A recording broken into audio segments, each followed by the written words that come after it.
नमस्कार दोस्तों, मैं आराध्या शर्मा स्वागत करती हूँ आप सभी का आपके अपने YouTube चैनल प्रतिष्ठा एकेडमी 2.0 पर। चलिए तो भाई आज का टॉपिक शुरू करने से पहले सभी से कह दूं कि जितने भी लोग क्लास को देख रहे हैं सभी लोग अगर आपको क्लास अच्छी लगती है तो लाइक कर दीजिएगा, शेयर कर दीजिएगा एंड अगर चैनल पर पहली बार आए हैं, नए हैं तो चैनल को फटाफट से सब्सक्राइब कर लीजिए, बेल आइकन टच करना बिल्कुल भी ना भूलें, ठीक है, जिससे कि आगे की क्लासेस का नोटिफिकेशन आप तक पहुंचता रहे। ओके, चलिए तो शुरू करते हैं आज का अपना टॉपिक। देखिए आज का जो हमारा टॉपिक है ये है शैव धर्म। क्या है? शैव धर्म। आज हम शैव धर्म को पढ़ेंगे। हमने बौद्ध धर्म, जैन धर्म कंप्लीट कर लिया है, महाजनपद कंप्लीट कर लिए हैं, सारा कुछ। आज का जो टॉपिक है शैव धर्म से है, ठीक है। चलिए सबसे पहले तो हम ये जानेंगे कि शैव धर्म है क्या। देखिए शिव की पूजा से संबंधित जो धर्म है ना उसे कहते हैं शैव धर्म। जिस धर्म में शिव की पूजा होती है उसे कहते हैं शैव धर्म, ठीक है। और ये जो शैव धर्म है इसका सबसे पहले प्रमाण जो है यहाँ पर देखिए, शिव की भक्ति के रूप में प्रारंभिक जानकारी सिंधु घाटी से मिलती है, ठीक है। शिव की भक्ति के रूप में मतलब कि शिव की भक्ति की गई है, इसके रूप में प्रारंभिक जानकारी हमें कहाँ से मिलती है? सिंधु घाटी से मिलती है, ठीक है। सिंधु घाटी से हमें पता चला कि जो शिव की भक्ति जो लोग करते थे उन्हें शैव धर्म के लोग कहा गया, मतलब कि शिव की भक्ति से संबंधित जो धर्म है उसे शैव धर्म कहा गया, ठीक है। तो इसकी जानकारी जो है प्रारंभिक जानकारी मतलब सबसे पहले जो जानकारी है ये सिंधु घाटी से मिलती है। आ गई बात समझ में? चलिए सिंधु घाटी या हड़प्पा सभ्यता कह लीजिए, कुछ भी कह लीजिए। नेक्स्ट देखिए, भगवान शिव से संबंधित धर्म को शैव धर्म कहा जाता है। अभी मैंने कहा भगवान शिव से जो संबंधित धर्म है, उनकी पूजा से संबंधित जो धर्म है उसे शैव धर्म कहा जाता है, ठीक है। देखिए जो शिव की पूजा करते थे उन्हें शैव धर्म के अनुयायी या शैव धर्म के लोगों के रूप में देखा गया, ठीक है, जो शिव की पूजा करते थे। इसी तरह जब आप वैष्णव धर्म पढ़ेंगे ना तो वहां पर जानेंगे जो भगवान विष्णु की और कृष्ण की पूजा करते थे वो वैष्णव धर्म के अनुयायी या लोग कहे गए, ठीक है। चलिए नेक्स्ट देखिएगा, शिव की प्राचीनतम मूर्ति गुड़ीमल्लम लिंग रेन गुहा से मिली है। तो यदि आपसे पूछा जाए कि शिव की प्राचीनतम जो मूर्ति गुड़ीमल्लम ये कहाँ से मिली है, गुड़ीमल्लम लिंग, एक लिंग के बारे में अभी बताऊंगी आखिरकार लिंग क्या है। लिंग जो है ये शिवलिंग, जिसे आप कहते हैं ना शिवलिंग, उसी का यहाँ पर अर्थ है। तो शिव की जो प्राचीनतम मूर्ति है वो लिंग के रूप में मिली है, लिंग के रूप में मिली है गुड़ीमल्लम, ठीक है। ये कहाँ से मिली? रेन गुहा से मिली है, ठीक है। आई बात समझ में? तो पेपर में ये क्वेश्चन देखने को मिल जाता है कि जो इनकी गुड़ीमल्लम लिंग जो मिली है ये कहाँ से मिली है, तो ये रेन गुहा से मिली है, ठीक है, समझ गया। चलिए नेक्स्ट देखिए, पाशुपत संप्रदाय शैवों का सबसे प्राचीनतम संप्रदाय है। देखिए अगर आपसे पूछा जाए कि शैवों का सबसे प्राचीनतम संप्रदाय कौन सा है तो आप बताएंगे पाशुपत संप्रदाय, ठीक है, क्योंकि पाशुपत संप्रदाय जो है ये शैवों का सबसे पुराना संप्रदाय है, ठीक है। देखिएगा इसके संस्थापक लकुलिस थे। कौन थे? लकुलिस। लकुलिस या इन्हीं को कहीं कहीं नकुलिस भी लिखा होता है। देखिए ऐसे नीचे चाहे तो लिख लीजिएगा नकुलिस, ठीक है। वैसे तो लकुलिस है लेकिन कहीं कहीं लिखा मिल जाता है नकुलिस, ठीक है। ये नकुलिस जो थे ना ये पाशुपत संप्रदाय के संस्थापक थे और इन्हें शिव के 18 अवतारों में से एक माना गया है। किसे? लकुलिस को, ठीक है।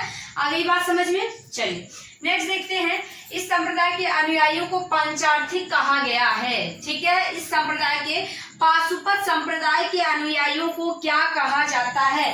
तो पाशुपत संप्रदाय के अनुयायियों को पंचार्थिक कहा गया है, ठीक है। क्या कहा गया है? पंचार्थिक, ठीक है। चलिए नेक्स्ट देखते हैं, इस संप्रदाय के 3 अंग हैं। कौन कौन से अंग हैं भाई देख लीजिए।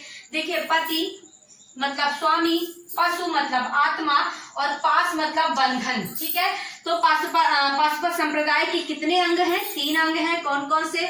पति मतलब स्वामी, पशु मतलब आत्मा और पास मतलब बंधन, ठीक है, इनको याद रखेंगे। चलिए नेक्स्ट आगे देखते हैं, पाशुपत संप्रदाय का गुप्त काल में अत्याधिक विकास हुआ। देखिए किस काल में पाशुपत संप्रदाय का अत्याधिक विकास हुआ? तो गुप्त काल में।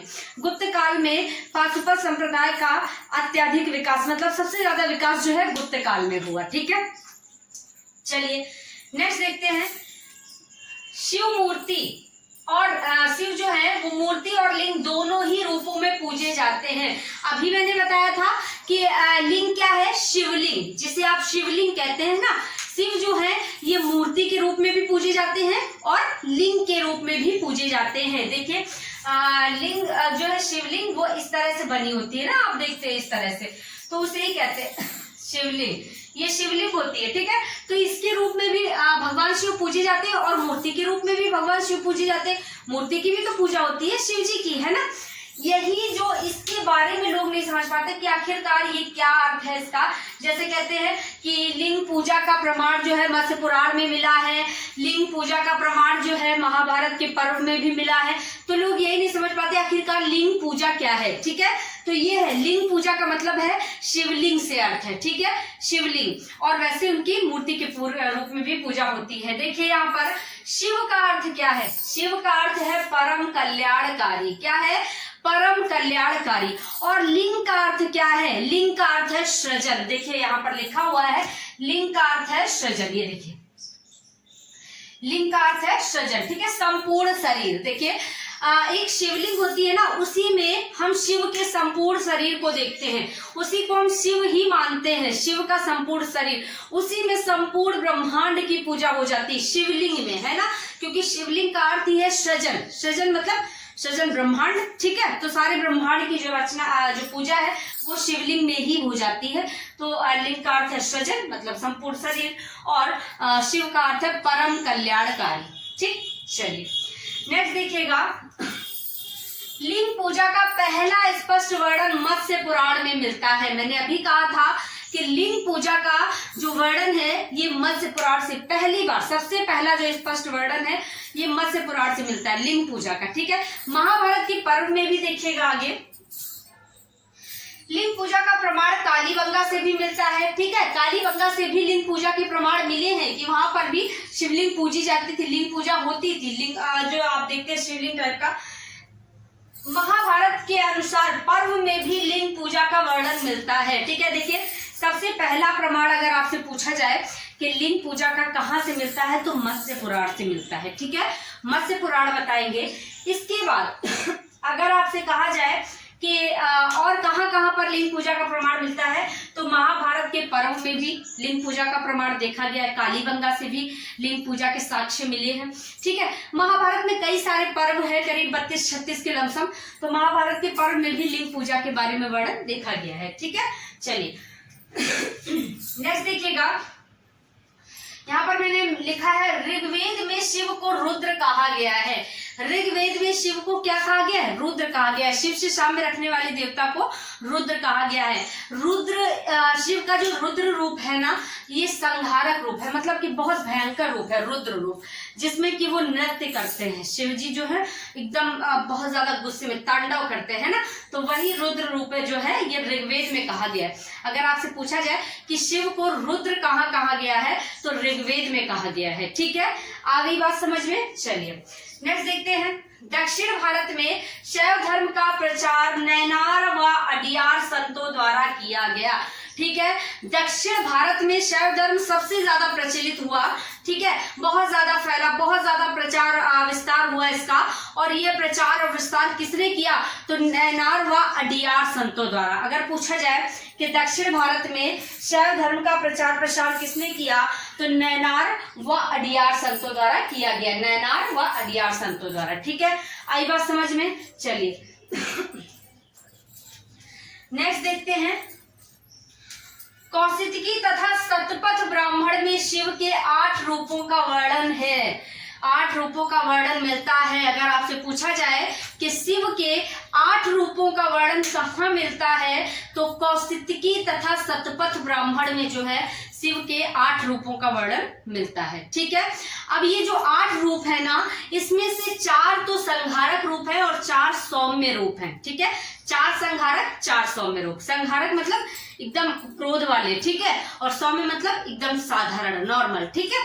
तो 4 संहारक जिसका जो वर्णन है ये ऋग्वेद शतपथ तथा कौशिकी ब्राह्मण में मिलता है, ठीक है। चलिए नेक्स्ट देखते हैं। शैव संप्रदायों का प्रथम उल्लेख पतंजलि के महाभाष्य में। शैव संप्रदायों का जितने भी शैव के जो संप्रदाय हैं, शैव धर्म के जितने भी संप्रदाय हैं, उनका प्रथम उल्लेख अगर आपसे पूछा जाए कहाँ मिलता है तो पतंजलि के महाभाष्य में। ठीक है, कहाँ? पतंजलि के महाभाष्य में शैव संप्रदायों का प्रथम उल्लेख मिलता है। ठीक है, कि शैव संप्रदाय जो हुआ करते थे, ठीक है, महाभाष्य में शिव भागवत नाम से हुआ है। ठीक है, किस नाम से? शिव भागवत नाम से। शैव संप्रदायों का प्रथम उल्लेख पतंजलि के महाभाष्य में शिव भागवत नाम से हुआ है। चलिए नेक्स्ट देखिएगा। वामन पुराण में शैव संप्रदाय की संख्या 4 बताई गई है। अब वामन पुराण में शैव संप्रदाय की संख्या कितनी बताई गई है? तो 4 बताई गई। ठीक है, कितनी? 4। तो याद रखिएगा किस पुराण में? वामन पुराण में। वामन पुराण में शैव संप्रदाय की संख्या जो है 4 बताई गई है। ठीक है, ये कौन कौन से संप्रदाय हैं? तो देखिएगा यहाँ पर नंबर 1 पाशुपत संप्रदाय, नंबर 2 शैव संप्रदाय, नंबर 3 कापालिक संप्रदाय और कलामुख संप्रदाय। ठीक है, पाशुपत संप्रदाय, शैव संप्रदाय, कापालिक संप्रदाय और कलामुख संप्रदाय। देखिए ये 4 संप्रदाय हैं जिन्हें यहाँ पर देखिए वामन पुराण में बताया गया है कि वामन पुराण में शैव संप्रदाय जो है 4 है। ठीक है, अब ये कौन कौन से हैं ये भी आपने जान लिया। इनके अंदर क्या है? देखिए पाशुपत संप्रदाय सबसे पहले देखेंगे। पाशुपत संप्रदाय, अब इस पाशुपत संप्रदाय को आप पढ़ चुके हैं, ऊपर देखिए। पाशुपत संप्रदाय शैवों का सबसे प्राचीनतम संप्रदाय है। ठीक है, पढ़ चुके हैं ना। पाशुपत संप्रदाय जो है शैवों का सबसे पुराना संप्रदाय है। इसके संस्थापक लकुलिश या नकुलिश हैं, जो कि शिव के 18 अवतारों में से एक हैं। ठीक है, इसके बाद आपने पढ़ा पाशुपत संप्रदाय का गुप्त काल में अत्यधिक विकास हुआ। इस संप्रदाय के 3 अंग हैं। कौन कौन से? पति, पशु और पाश। ठीक है, तो पाशुपत संप्रदाय के बारे में आपने काफी कुछ पढ़ लिया। ठीक है, इस संप्रदाय के जो अनुयायी हैं इन्हें पंचार्थिक कहा जाता है। तो पाशुपत संप्रदाय आपने यहाँ देख लिया है। नेक्स्ट आप यहाँ देखिए शैव संप्रदाय। नीचे देखिए शैव संप्रदाय, जिसे लिंगायत संप्रदाय भी कहा जाता है। लिंगायत संप्रदाय, अब लिंगायत संप्रदाय जो है ना ये दक्षिण भारत कर्नाटक में इसका विस्तार हुआ। लिंगायत संप्रदाय का विस्तार जो है दक्षिण भारत कर्नाटक में इस धर्म का विस्तार हुआ। देखिए लिखा हुआ है। ठीक है, इस धर्म का विस्तार हुआ। इस धर्म के उपासक जो है क्या कहलाए? जंगम कहलाए। देखिए यहाँ पर लिखा हुआ है इस धर्म के उपासक जो है जंगम कहलाए। क्या कहलाए? जंगम। दिख रहा है बेटा? चलिए, इस धर्म के उपासक जंगम कहलाए, ये लिखा हुआ है, छोटा छोटा सा लिखा हुआ है इसलिए शायद देखने में थोड़ी सी दिक्कत हो। जंगम ऐसे लिख लीजिएगा, जंगम, जंगम। ठीक है, इस धर्म के उपासक जंगम कहलाए। चलिए, किस धर्म के उपासक? तो शैव धर्म या लिंगायत धर्म के। ठीक है, लिंगायत संप्रदाय जो था इस धर्म के उपासक जंगम कहलाए। चलिए नेक्स्ट देखिएगा कापालिक संप्रदाय, यहाँ पर दिया हुआ है। कापालिक संप्रदाय, इसके इष्ट देव भैरव थे। कापालिक संप्रदाय जो था ना इसके इष्ट देव भैरव थे और भैरव शंकर का अवतार माने गए हैं, आप सभी जानते हैं। और इनकी सवारी क्या है? कुत्ता है ना। तो देखिएगा मैंने यहाँ पर लिखा है इसके इष्ट देव भैरव थे जो कि शंकर के अवतार माने गए हैं। ठीक है, सवारी कुत्ता। ठीक, चलिए देखिए भैरव जो है ना ये संप्रदाय जो था ना भयंकर संप्रदाय था। ये जो कापालिक संप्रदाय था ना ये एक भयंकर संप्रदाय था। देखिए यहाँ मैंने लिखा है कि यह संप्रदाय भयंकर था। इसमें भैरव को नरबलि और सूरा चढ़ाया जाता था। मतलब कि नरबलि मनुष्यों की बलि चढ़ाई जाती थी, किसी भी तरह के नर की बलि चढ़ाई जाती थी, और सूरा चढ़ाया जाता था, खून चढ़ाया जाता था। ठीक है, चलिए ब्लड। ठीक है, तो ये कौन सा संप्रदाय हो गया? कापालिक संप्रदाय। तो आपके 3 संप्रदाय हो गए। चौथा है लास्ट देखिएगा कलामुख संप्रदाय। कौन सा? कलामुख संप्रदाय। देखिए लास्ट में इसके अनुयायियों को शिव पुराण में महाव्रतधर कहा गया है। कलामुख जो संप्रदाय है ना इसके अनुयायियों को शिव पुराण में महाव्रतधर कहा गया है। देखिए अब आपको आराम से दिख रहा होगा।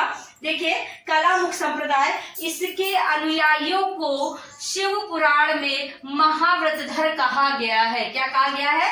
महाव्रतधर। ठीक है, ये देखिए लिखा हुआ है। ठीक है, इस संप्रदाय के लोग नर कपाल में भोजन तथा जलपान करते थे। नर कपाल में देखते हैं ना आप लोग कि जो मनुष्य की खोपड़ी टाइप का होता है ना, खोपड़ी होती है हड्डी का, तो उसमें ही इस संप्रदाय के जो लोग होते थे वो नर कपाल, सर का जो कपाल होता है उसे कपाल कहते हैं, उसमें ही भोजन करते थे, उसमें ही जलपान करते थे और अपने शरीर पर भस्म लगाया करते थे। ठीक है, देखिए यहाँ लिखा है कि शरीर पर भस्म लगाते थे, भस्म लगाते थे। ठीक है, तो चलिए भाई, ये आपने आज शैव धर्म को अच्छे से समझ लिया है मेरे ख्याल से। तो आज का टॉपिक यहीं पर कंप्लीट होता है, फिर मिलेंगे अगली क्लास में। तब तक के लिए सभी लोग क्लास को लाइक कीजिए, शेयर कीजिए एंड चैनल को सब्सक्राइब करना बिल्कुल भी ना भूलें।